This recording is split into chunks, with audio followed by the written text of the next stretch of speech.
September 20th, 2025, a date that would be etched into the memory of a generation. It began like any other day, with the world spinning in its usual rhythm, people waking up to alarms, checking their phones, and preparing for the routines of modern life. But in a matter of moments, the world changed in an instant. The familiar hum of daily life faded, replaced by an eerie silence that swept through cities and towns alike. It began with a flicker, screens went dark, GPS signals vanished, and banking systems froze. Airplanes lost navigation, traffic lights blinked out, and the digital backbone of society simply stopped working. Emergency services faltered as communication networks failed. Dispatchers pounded silent keyboards, radios hissed with static, and first responders found themselves cut off from one another, unable to coordinate or respond.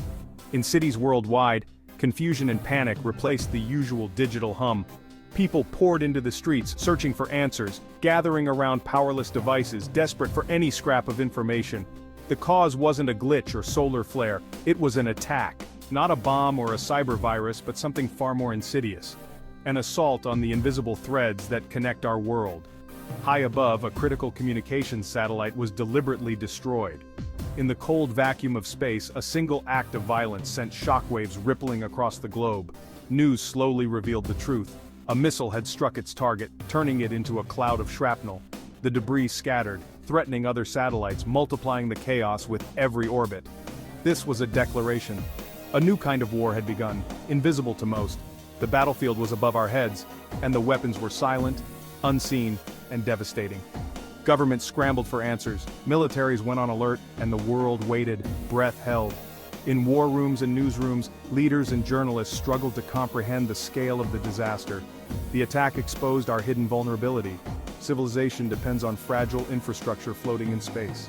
The satellites we take for granted, the invisible web that powers our lives, had become our greatest weakness. Space, once a symbol of wonder, was now a battleground. The dreams of exploration and discovery were overshadowed by the grim reality of conflict and control. The dream of exploration gave way to the grim reality of military strategy. Scientists and engineers watched helplessly as their creations became pawns in a new era of warfare. The high ground above us had become the new front line. Every nation with a stake in space now faced a stark choice: adapt, defend, or risk being left in the dark. The global arms race had moved to orbit, and the opening salvo had just been fired. The rules of engagement were unclear, and the consequences potentially catastrophic. The world entered an uncertain, dangerous new era. As darkness fell, humanity realized just how much we depended on the silent sentinels above, and how quickly everything could change when the sky falls. Space once represented humanity's highest ideals: science, exploration, and the boundless pursuit of knowledge. It was a realm where nations dared to dream together, reaching beyond the confines of Earth in search of answers to age-old questions. The cosmos inspired awe, curiosity, and a sense of unity as people everywhere looked up at the night sky and wondered what might be possible. The first satellites carried hope, not fear. They were symbols of progress, beacons of a future where technology could unite the world and bring distant continents closer together. Children watched in wonder as rockets soared, imagining a future filled with peaceful cooperation and discovery. But even in those early days, the space race was shadowed by military ambition. Behind the scenes, governments saw space as a new arena for power, a place where technological supremacy could tip the balance of global influence. Rockets that reached the moon could also deliver warheads. The same technology that promised to unlock the secrets of the universe could just as easily threaten life on Earth, blurring the line between exploration and escalation. Satellites designed to track weather patterns could just as easily be used to spy on rivals, gathering intelligence from above with unprecedented precision. Power, not poetry, increasingly drove the race.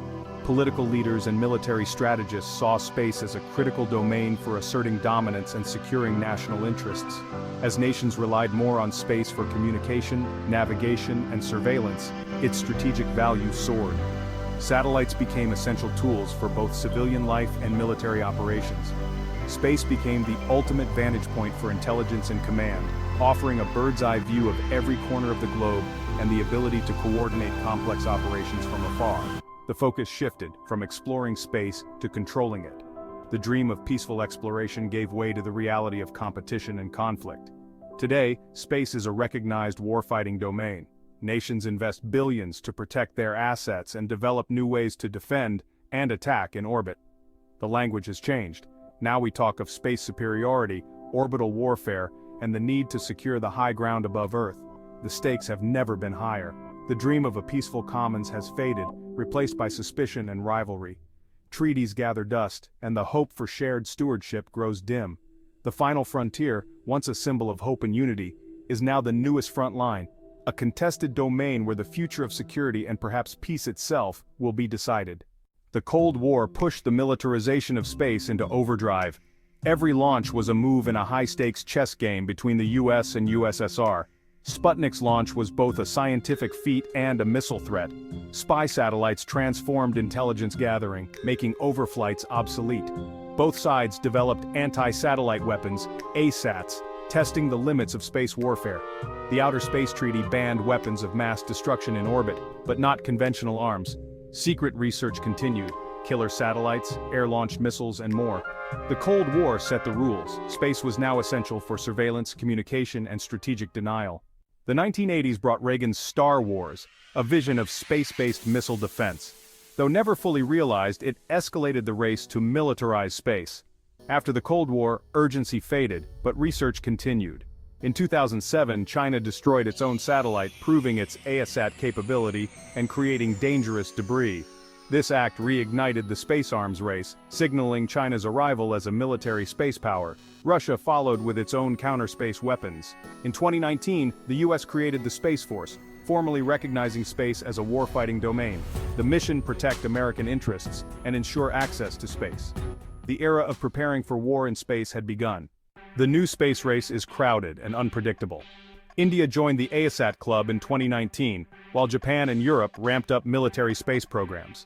Private companies like SpaceX revolutionized access, blurring lines between civilian and military assets. Starlink's use in Ukraine showed how commercial systems can become wartime infrastructure and targets. More actors mean more complexity and risk. Accidents or miscalculations could have global consequences. Managing this crowded cosmos is a major challenge. The rules are unclear, and the stakes are higher than ever. The new space race is a free-for-all. Why does space control matter? Because satellites are the invisible backbone of modern life. For militaries, satellites enable global command, surveillance, and precision targeting. GPS guides smart weapons and troop movements. Losing it would cripple modern warfare. Protecting GPS and finding alternatives is a top priority. But it's not just the military. Our civilian world runs on satellites too. GPS powers navigation, financial transactions, and global markets. Weather, shipping, agriculture, and disaster response all depend on space infrastructure. An attack on satellites could cripple the global economy. Our world is more vulnerable than we realize. A conflict in space would have catastrophic consequences on Earth. The stakes are nothing less than the functioning of civilization itself. Space debris is an indiscriminate, growing threat. Destroying a satellite creates thousands of high-speed fragments. Even tiny pieces can destroy other satellites, triggering a chain reaction, Kessler syndrome. A major space battle could render orbits unusable for generations, trapping humanity on Earth. The economic fallout would be immense, wiping out the space sector and disrupting services we rely on. The 2007 Chinese ASAT test alone created thousands of debris pieces. Russian tests have threatened the International Space Station. Debris threatens everyone, including those who create it. In space, the battlefield is shared, and so are the consequences. The risk grows with every launch and every test. The future of space conflict may be digital, not explosive. Satellites are hackable computers in orbit. Cyber attacks can hijack, jam, or disable them. Ground stations and communication links are also targets. Cyber warfare is stealthy, deniable, and already happening. Private companies like SpaceX are now key players and targets. Attacks on commercial systems blur the line between war and business. Companies can influence conflicts by providing or denying services. The 1967 Outer Space Treaty is outdated. New rules are desperately needed. Without them, the risk of escalation remains dangerously high. Today, humanity stands at a pivotal crossroads. One path leads to escalating militarization of space, while the other offers a rare chance for lasting peace beyond our planet. The decisions we make now will echo for generations. Around the world, more nations are racing to develop counter-space weapons and launch advanced military satellites. The skies above us are becoming increasingly crowded, not just with scientific missions, but with tools of surveillance and potential conflict. The logic of the arms race is in full swing as countries compete for dominance in orbit. Each new satellite, each new weapon, pushes us closer to a future where conflict could erupt at any moment far above our heads. The next world war might not begin with explosions on the ground, but silently in orbit, through attacks on satellites, jamming of vital signals, or cyber warfare that disrupts our daily lives without warning. The consequences of such a conflict would be immediate and global. Communications, navigation, banking, and even emergency services could be crippled in an instant, affecting every person on Earth.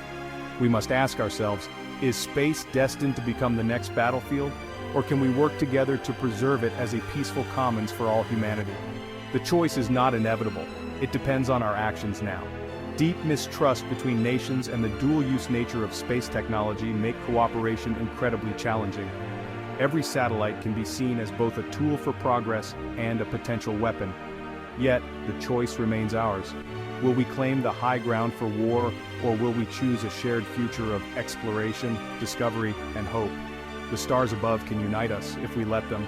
The arms race in space is not a distant threat, it is real, unfolding right now, as nations monitor each other and the number of objects in orbit grows every day. The outcome of this race will define life on Earth for decades to come. Our security, our prosperity, and our dreams for the future all hang in the balance.